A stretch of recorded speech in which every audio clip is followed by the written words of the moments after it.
Hey guys, Ragnar Klear, and here is my personal guide on Sindel's second variation, Loud and Clear. So I decided to put out this guide because I've noticed that there aren't really any real guides about this variation on YouTube. Correct me if I'm wrong. All I've seen are just combo guides and the inputs and etc. So in this guide, we'll go over her special moves, her neutral game, the combo enders, the matchups, and other stuff. Alright, so let's get started.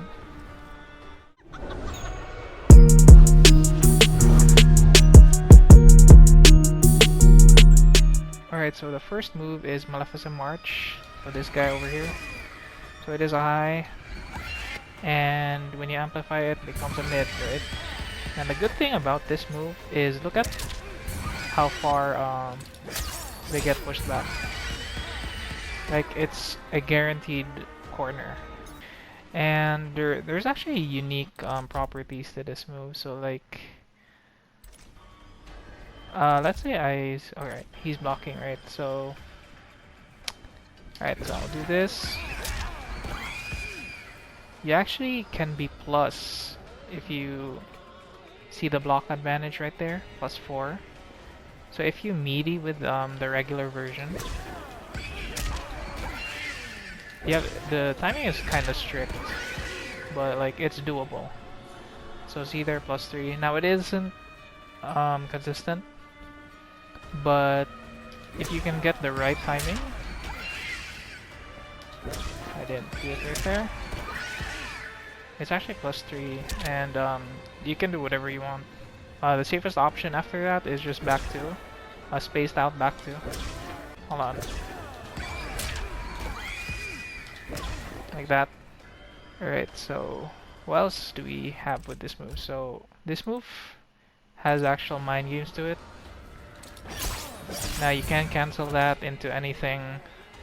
However, if you want them to you can actually punish people for poking. Alright. So if I poke late, see right there, it does a counter. And I can also just cancel it. So the cancel is kind of slow compared to the regular version. See right there. I don't recommend doing this too often because the cancel is kind of slow compared to this guy over here, the regular screen cancel. Right, one more thing to note about Maleficent March is that if you hit them with the charged up version, you can actually hit them with the KV. See, like right there. And then you go to your regular BNBs. All that good stuff. Alright, so next special move. Alright, so the next move is Deadly Echo. Now this move is your bread and butter because it goes hand in hand with your Banshee. Now what do I mean by this? So usually when you trade with other projectiles with your Banshee, you'll most likely lose the trade, right? Because it's slow. The speed it's okay, but it's not like amazing, right? So usually you lose the trade, but what you can do is do Deadly Echo. So usually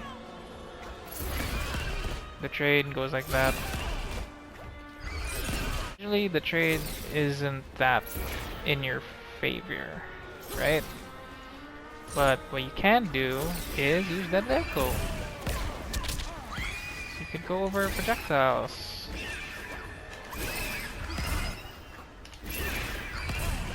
Yeah, it's a punish. Yeah. Now another thing about Deadly Echo is that it is very good as a meaty in the corner. Now what do I mean by that? So I've set spawn to do a wake up, and as you can see right there, Deadly Echo is a really good meaty because it's a jump in but it's not like a direct and predictable jump in, you know, because you can do that. I usually like to do this, then do the far version, and yeah. So another thing you can do with the echo is that you can bait wake-ups, right? So what do I mean by that? If you do that ender over there, you could bait wake-ups. So this is the 2, 3, 4 string. So let's say I do that, right? I do that, they wake up, so reset, yeah.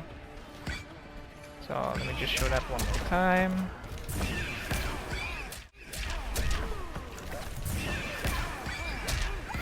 Yeah. And you can do all sorts of stuff after that, because you're in hit advantage. So an easier way to do this is whiffing your jump 2, and then doing the deadly echo. Let me just show you right here. Oops. Did it too late. See right there, it's a punish. Another thing about deadly echo is that you can use it as a get out of jail card, especially when you're in the corner. So what I usually do is do a instant jump kick into the deadly echo far version, and then to prevent them from checking me, I throw the Banshee. Now they can anti-air you, especially when you're if they predict you're gonna do it. However, I haven't really seen anyone predict it as of yet, and I haven't seen anyone do this specific application of deadly echo. So let me just show that. I usually just do that. It's -11, but unless like your opponent has a mid that's advancing or has this much range, then it's not punishable. Also, you could just end it with this. It's -7. In fact, that's better. However, I do this to prevent people from anti-airing. So another thing you can do with this move is that you can whiff punish people from like miles away. So what do I mean by that? So I have him so I'll do, so I've set spawn to do a forward 2.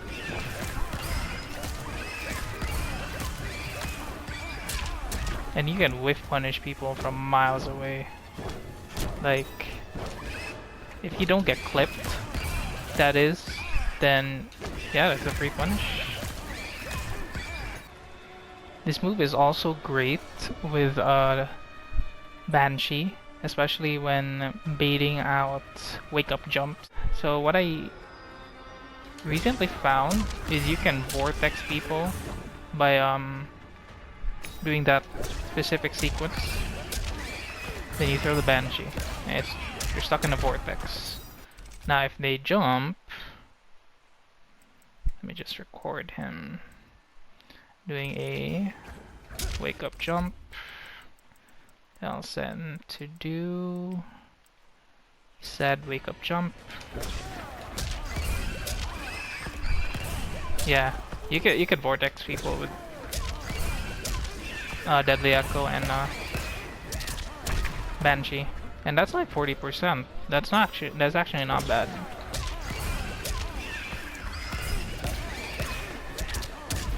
Yep, and they're back in the corner, and you can enforce your mix-up game. And yeah, this section we'll be talking about Banshee Dash. So this move in general is great on certain ranges. Now, let me just say that this move is not great at this distance. So why do I say that? Because they can pretty much just throw their projectile, and even if you hit amplify, if their projectile hits you, your amplify will be for nothing. Like, Sindel won't be able to teleport to the Banshee. Now this move is great at this distance, like right over here, because the speed is pretty much, although it's not great, it's pretty much unreactable or difficult to react to. Now this move is one of your best checks in my opinion, because it pretty much nullifies any wake up option, maybe except for forward roll. So there are two good things about Banshee Dash. One is that it gives you unbreakable damage. The second is that you can catch people out of the air and pretty much stop people from jumping, because if they get hit with your Banshee Dash, you can pretty much combo after it.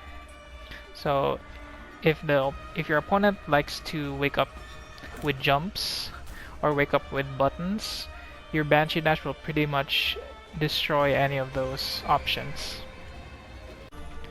Alright, so what do you do when you catch them with Banshee Dash in the air? So I've been using this BNB a lot when I catch them with Banshee Dash, and it pretty much goes like this. So I'll demonstrate it first.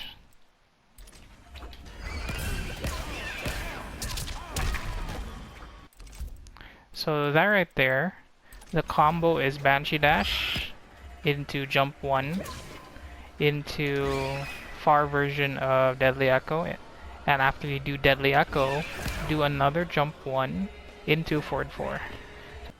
So that pretty much guarantees corner carry if you're in the middle of the stage, like right here. If you start right here, that's pretty much the corner. Now you probably heard me talk about it a lot, about how Banshee Dash is a really good check.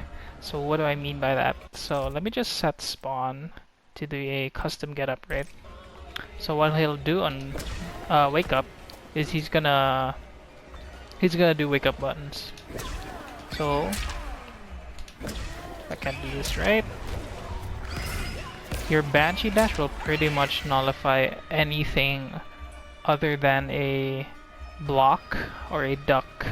So even if they try to do up 3, let's say he does up 3. That's it, right? Yep, that's up 3. You can pretty much punish it. Now, the other wake up option they have against this is that sometimes forward rolls will pretty much beat this option. See right there. Now forward rolls will pretty much beat out this option, but if you do something like this,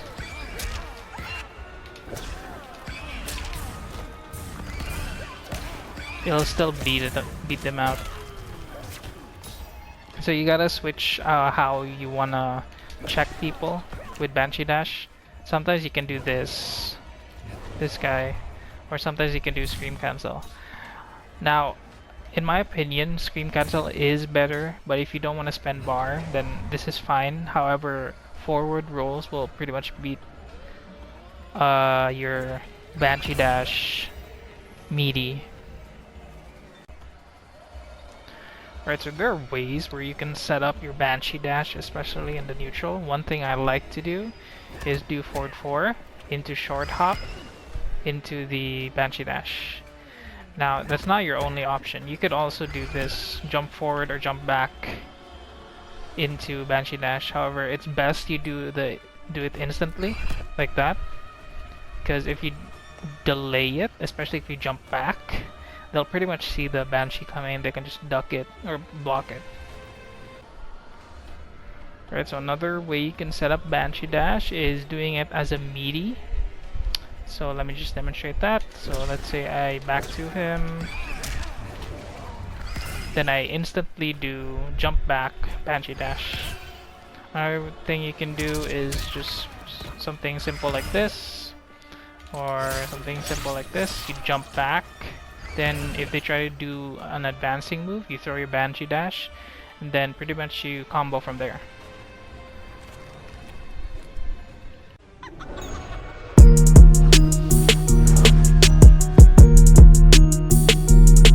in this section we'll be talking about combo ender. So there are 3 ways you can end your combos. So, or rather 4 ways. Yeah, 4 ways. So you can end with regular scream.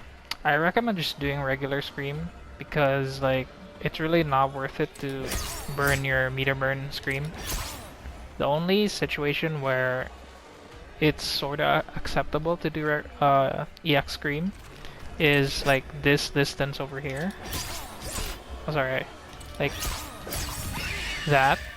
But in this, if you hit him at the tip of your forward 2, I recommend just going that main squeeze. Alright, we've sidetracked a bit, so yeah, I recommend just doing that because you're gonna be plus 12 on hit, and that pretty much guarantees your back 2 or forward 4. You can throw out your forward 2 after scream because you're plus 12. However, they can mash out of it. You can also throw your back 3, but they can pretty much mash out of it as well. Alright, so moving on to the next combo ender. As I mentioned earlier, this pretty much guarantees the corner, especially if you're in the mid screen. You can also do the regular version.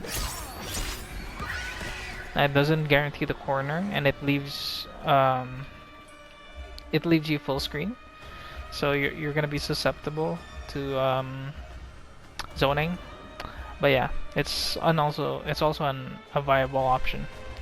Alright, so the next one is hard knockdown.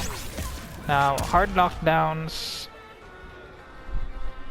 yeah, it's really just up to you, but some hard knockdowns, especially forward 4 in the corner, you're gonna be plus 32. So yeah, you can set up your meaties and okies with this guy over here, Deadly Echo. You gotta do that, meaty with forward 2, meaty with forward 3, pretty much anything you like because you're up plus 32. But I generally just like meeting with ranged options like Scream and Banshee Dash. So yeah. Alright, so the last option is Scream Cancel. Now, Scream Cancel does increase your hit advantage. Like for example, this is plus 12, right? That's plus 15. Now, you're only getting 3 more frames of hit advantage, so it's generally just up to you. However, this is a really good gimmick because like usually the opponents I get, like when they see the visual cue of me canceling the scream, they'll pretty much mash out of it. So what I like to do, you walk back a bit, or you backdash, then do a back 2. But yeah, you can pretty much walk back, do forward 4, walk back, forward 2. Walk back, forward 2 is kind of underrated, in my opinion. Like after doing that, you walk back a bit and do forward 2. Yeah, that's a really good option. Also, you could walk back, Banshee Dash, walk back, Deadly Echo, or dash, or backdash, Deadly Echo.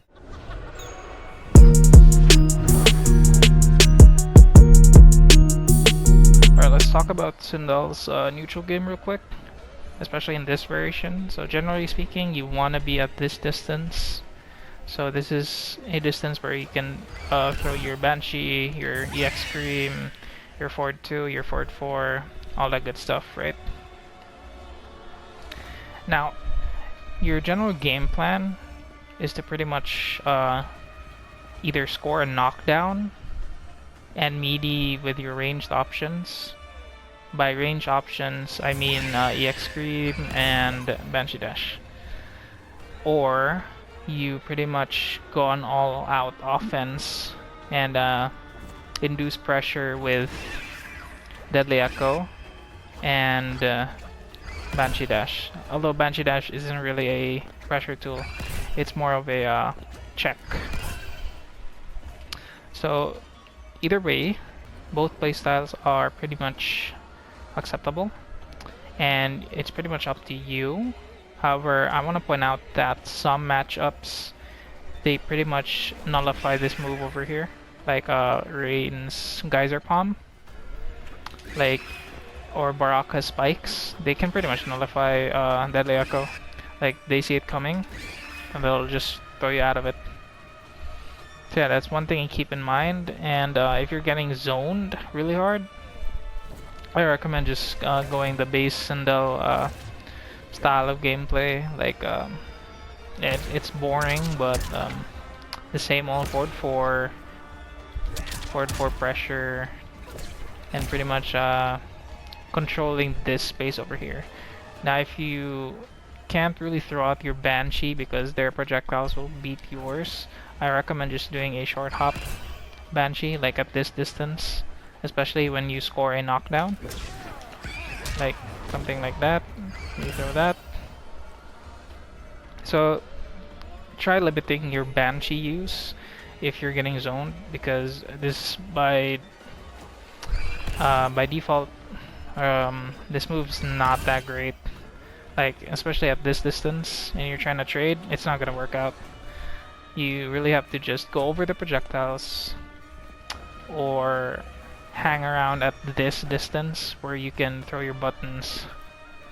Or, yeah.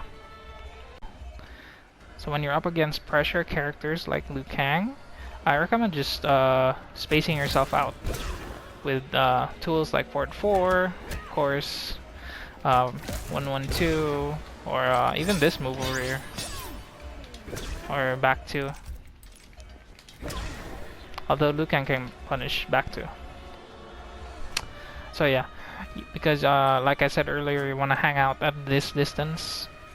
Now you are susceptible to some of Liu Kang's zoning, but generally speaking, pressure characters aren't that good at a distance. So yeah, that's one thing to keep in mind.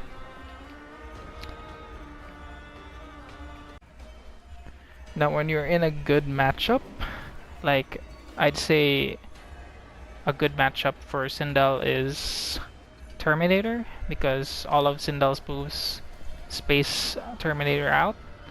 So when you're up against Terminator, for example, you can pretty much do whatever you want. Like, but be wary of Terminator's air grab. However, that's when Banshee Dash comes into play, because he tries doing that, go Banshee Dash, pretty much catch him out of the air, and you know, do the BNB. So yeah,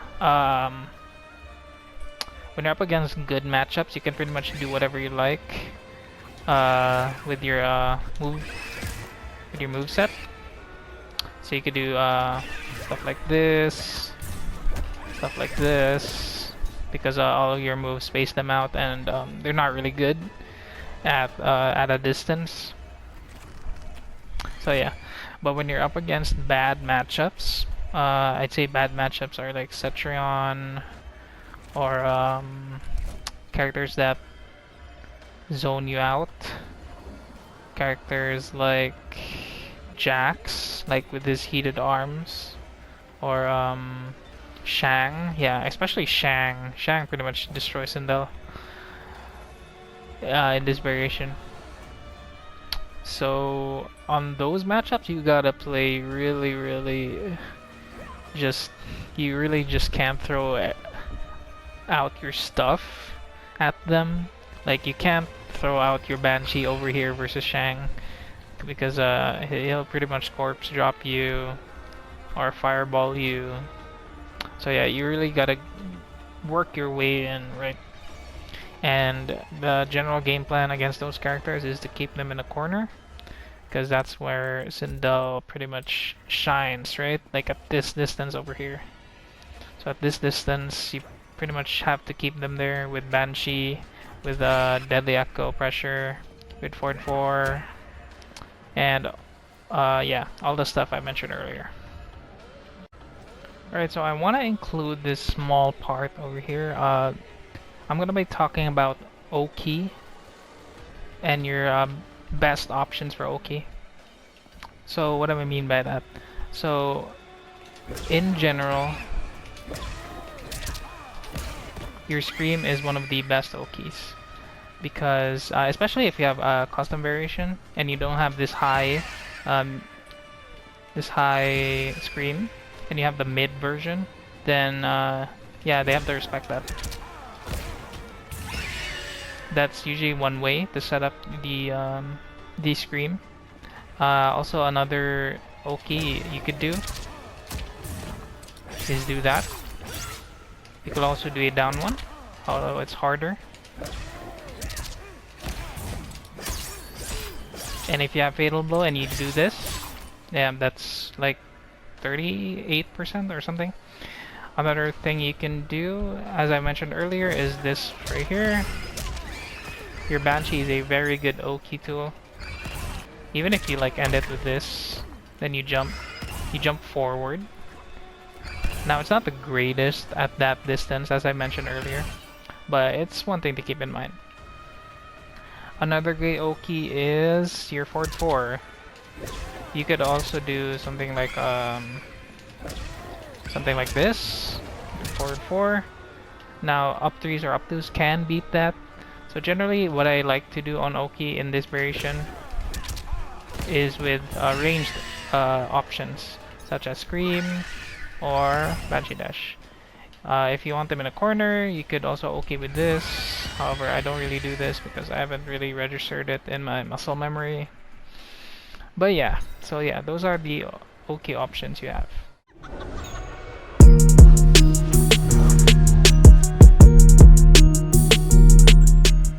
So for this last section, I want to include the other tools you can use for this variation.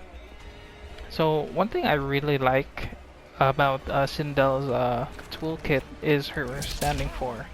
So on knockdown, it has plus 28 hit advantage, and you can use all that time to set up your meaty. So as I've mentioned earlier, this is probably your best meaty. So do that and into the Banshee Dash, and you're still -8, and there's no way they can punish that. So another good thing about standing 4 is that the second hit is an overhead, right? And it leads you to plus 28. The good thing about this is that most people don't really block this. Like, unless you play in like high level, people usually do not block this move right here. On block, this move can vary depending on the distance. Sometimes it can be -1. That's -2 right there. It's -3. So see right there, it's -1. And usually people think they can jab after you do this. Like, you can just backdash and throw your Scream, and then you'll get a crushing blow if they try to press anything. This is especially good if you have the mid version of the Scream, because if they try to poke, they'll get clipped by the Scream. Because this one right here is a high, but if you have the mid version, it'll clip pokes. So even if you don't get the crushing blow, it's still a check. This is still check. You're still at hit advantage. You're at plus 12, although you're at this distance. Another thing I want to point out is her forward 4 and its use in anti-airing. So let's say I have spawn Dewey jump kick, even if it's not really practical. This is just one scenario, right? I usually like to end it that way, so I can set up the Scream, and they have to respect it. See how it clips them if they try to do anything else? Or you could always end in a main squeeze. And it gives you a hard knockdown. But if you do go for the Scream route, you get immense amount of damage.